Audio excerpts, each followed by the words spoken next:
जय श्री कृष्ण। सभी भक्तों को श्री कृष्ण जन्माष्टमी उत्सव की बहुत बहुत शुभकामनाएं। जैसे कि हर साल भाद्रपद माह के कृष्ण पक्ष की अष्टमी तिथि को भगवान श्री कृष्ण का जन्मोत्सव मनाया जाता है। इस साल जन्माष्टमी 16 अगस्त 2025 दिन शनिवार को मनाया जाएगा। इस दिन शुभ मुहूर्त में भगवान श्री कृष्ण के बाल स्वरूप यानी लड्डू गोपाल की विधिवत पूजा अर्चना की जाती है। इस बार जन्माष्टमी पर सर्व सिद्धि योग का और अमृत सिद्धि योग का अद्भुत संयोग बन रहा है, जिससे इस दिन का महत्व और ज्यादा बढ़ गया है। और अब आइए जान लेते हैं पूजन का शुभ मुहूर्त, व्रत पारण का शुभ समय क्या रहने वाला है।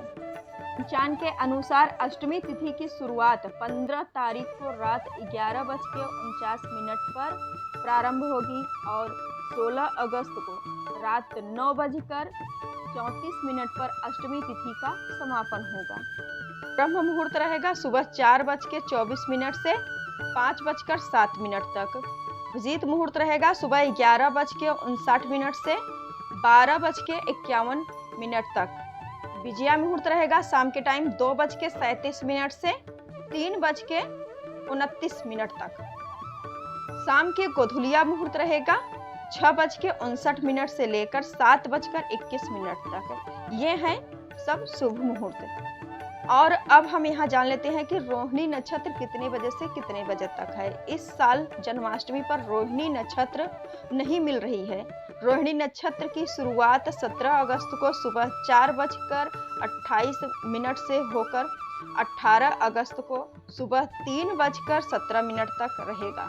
जान लेते हैं जन्माष्टमी का पूजा का शुभ मुहूर्त क्या रहेगा। भगवान श्री कृष्ण का जन्म आधी रात को अष्टमी तिथि और रोहिणी नक्षत्र में हुआ था। जैसे कि पुराने समय से चलता आ रहा है, बाल गोपाल की पूजा आधी रात्रि को निशिता काल में की जाती है। इस साल जन्माष्टमी के पूजन का शुभ मुहूर्त मिल रहा है 17 अगस्त को सुबह 12:04 से शुरू होगा, 12:43 तक रहेगा।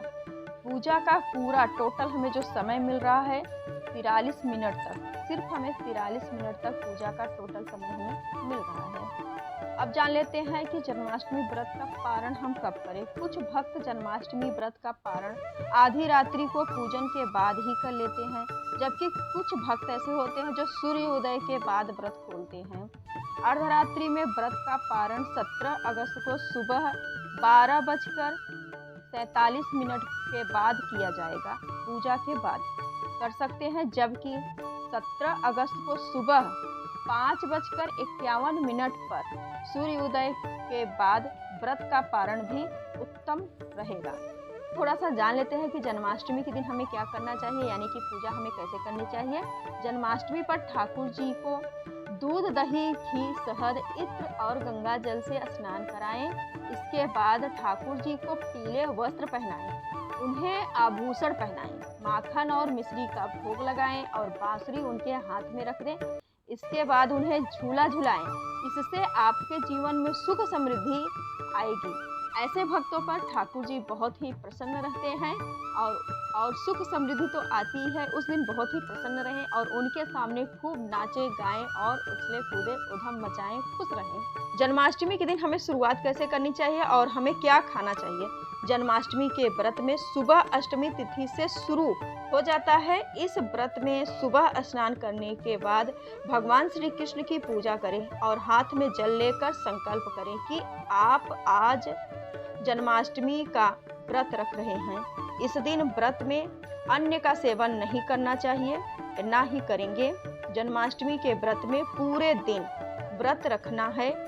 अगले दिन नवमी तिथि पर कान्हा जी के जन्म के बाद ही व्रत खोल सकते हैं। इस दिन फल, दूध ले सकते हैं, सिंघाड़े का आटा या आलू खा सकते हैं। भगवान कृष्ण की भक्ति में मन लगाएं। इस दिन निर्जला रहने का कोई नियम नहीं है। नवमी तिथि पर भगवान का जन्म कराने के बाद ही व्रत का पारण कर सकते हैं। इस साल रोहिणी नक्षत्र अगले दिन मिल रहा है, तो कुछ लोग इस दिन व्रत का पारण करेंगे। इस दिन व्रत का पारण करने के लिए फलाहारी या उपवास का ही खाना खाएं, तो साफ सफाई का ध्यान रखें। व्रत के लिए अलग भोजन बनाएं। इसमें सेंधा नमक का इस्तेमाल करें। मन को स्थिर करके गीता का पाठ करें।